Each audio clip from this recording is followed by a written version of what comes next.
Hi everyone, in front of me I've got a OnePlus 15 and let me share with you how to reset all settings on this device.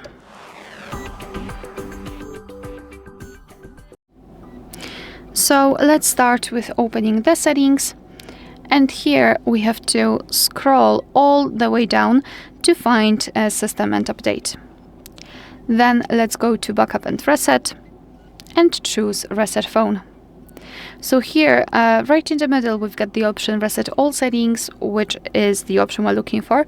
So just tap on it, draw the pattern, pin or password, whatever you've got, to confirm, and your device will ask you whether you want to do it. So just tap on Reset.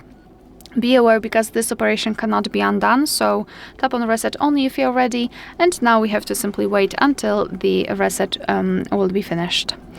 Alright, so that will be all. Thank you so much for watching. Please hit the subscribe button and leave the thumbs up.